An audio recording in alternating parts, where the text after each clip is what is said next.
Doctor, another point that you hit is that athletes, on the average, seem to die earlier than your average Yes. couch potato. Yes, our Seems librarian. odd. Why, why is that? Well, it's just the opposite of what you think, and it's because people really don't understand physical physiology.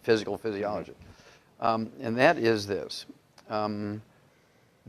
With the exception of the 3 black guys from the old Negro Baseball League back in the 1920s, there's never been a professional athlete lived to be 100.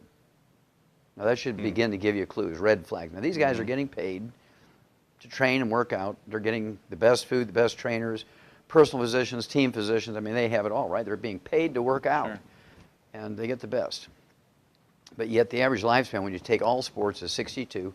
The new statistics out for Canadian professional football players is 51. Reggie Lewis, who was the captain of the Boston Celtics, died at 28 of a cardiomyopathy heart attack, a simple nutritional deficiency. Let's see here.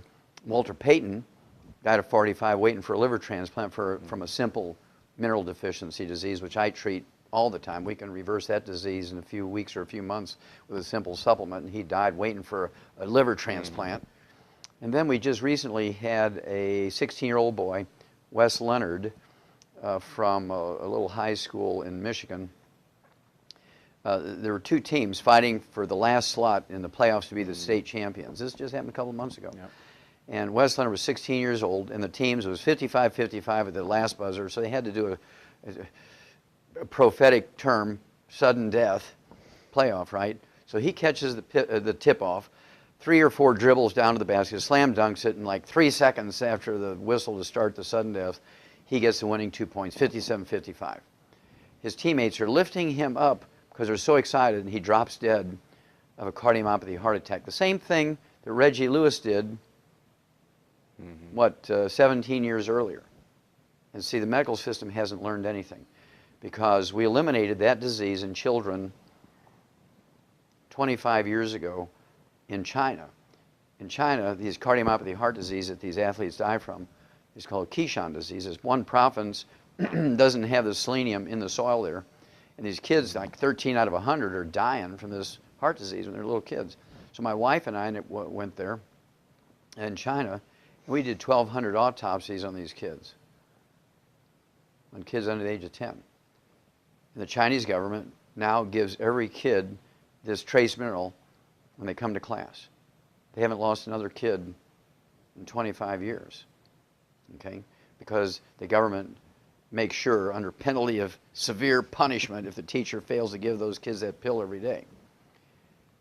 Here we have these kids. We've known this in the animal industry for 60 years, Scott. For 60 years, we've known the cause, prevention, and cure for this disease.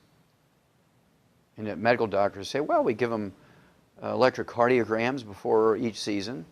We just need more physicals. That'll do it.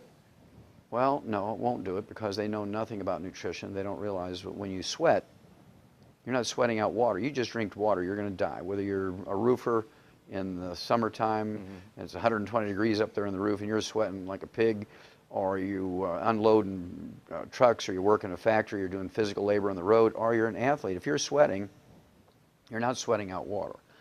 Sweat is a soup that contains all the nutrients floating around your blood. And if you're replacing that soup with water, what's happening to your nutritional reserves? Replacing the soup with water, your nutritional reserves go down, and when you reach a certain level, below a certain line, you die. There's another 19-year-old girl just died of a copper deficiency. She's 19 years old. Florida State University, died of a ruptured aortic aneurysm, which is caused by only one thing. Well, 2 things. One, you get crushed against a loading dock by a truck, or copper deficiency. We learned about that in turkeys, Scott. In 1947, we eliminated ruptured aortic aneurysms in turkeys in 1947. So she died of something that a turkey wouldn't even die from, because medical doctors know nothing about nutrition. They all should be put in jail for it.